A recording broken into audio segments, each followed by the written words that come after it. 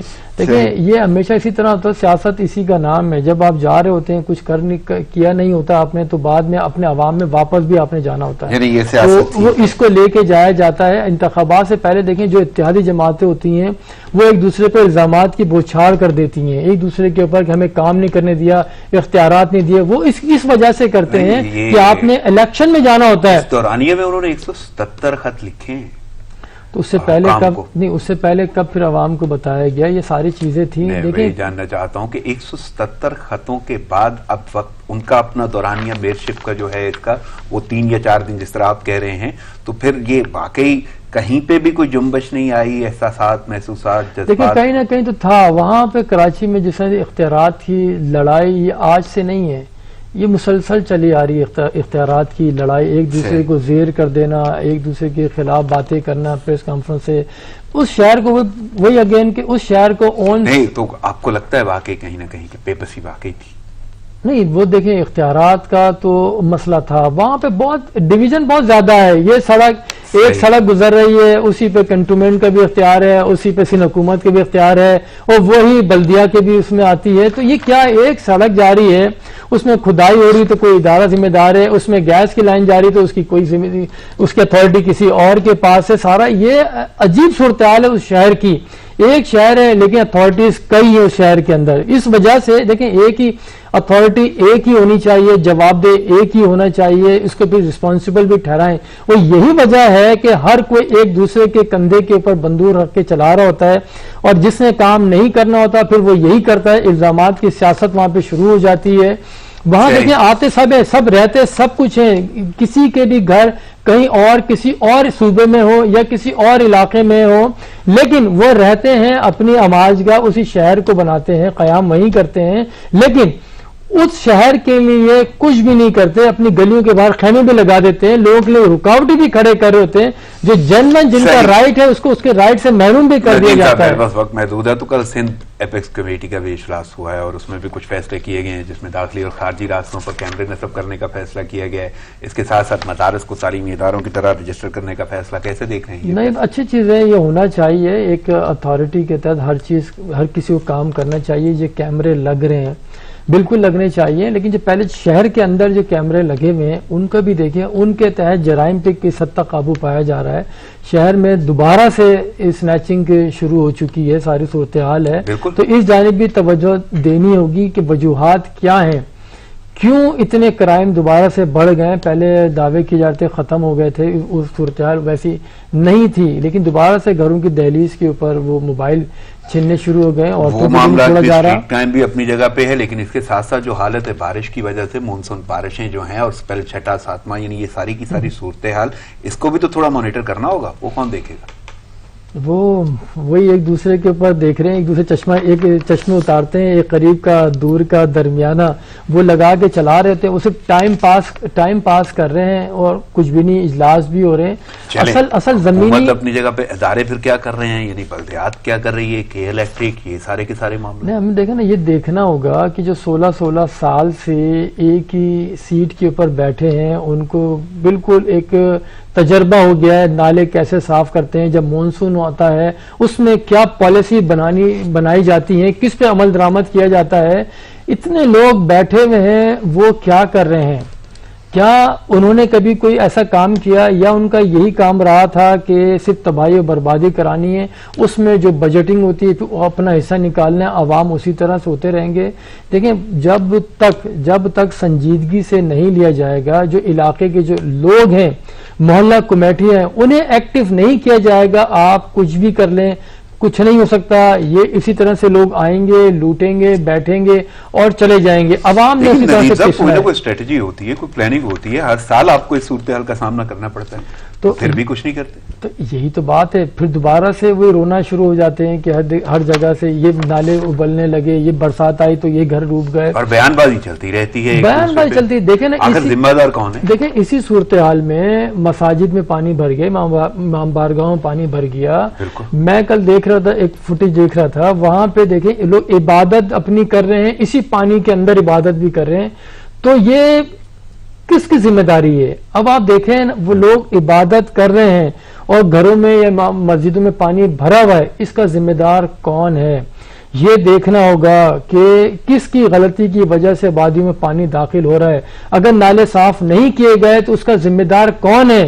کون اس ادارے کو دیکھ رہا ہے؟ جو آپریشن ہے وہ مؤخر کرتی ہے. بات دیکھیں وہی ہے، ہم اینڈنگ پوائنٹ کے اوپر جاتے ہیں، جہاں سے کام شروع ہو رہا ہے اس کے اوپر ہماری کبھی بھی توجہ نہیں ہوتی. تو ہمیں اس جانب اپنی توجہ مبذول کرانی ہوگی، اس کے سوا کوئی چارہ نہیں ہے. ادروائز پھر وہ لکیر پیٹتے رہیں گے اور وقت نکل جائے گا. عوام کو سوچنا ہوگا، عوام کو بھی سوچنا پڑے گا. وہ ذمہ دار ادارے اپنی جگہ ہیں، لیکن آپ ان کا سوچنا زیادہ اہمیت کا ان کا بہت زیادہ ہے. آپ لیں، آپ ان سے باز پرس کریں. اس طرح کی کمیٹیاں بنیں گی جب نہیں، اس وقت مسئلہ حل نہیں ہوگا. ہر کوئی بولتا ہے اپنے ذرائع معاش کے چکر میں لگا ہوا، گھر 2 وقت کی روٹی کے اصول اس کے لیے مشکل بنا ہوا. تو یہ وجہ ہے. محدود وقت ہے، ایک اور خبر ہے میرے پاس اور وہ کھیل کی خبر ہے. پاکستان بمقابلہ انگلینڈ ساؤتھ ہیمپٹن ٹیسٹ جاری ہے، آخری ٹیسٹ ہے اور فالو آن نے جکڑ لیا شاہینوں کو.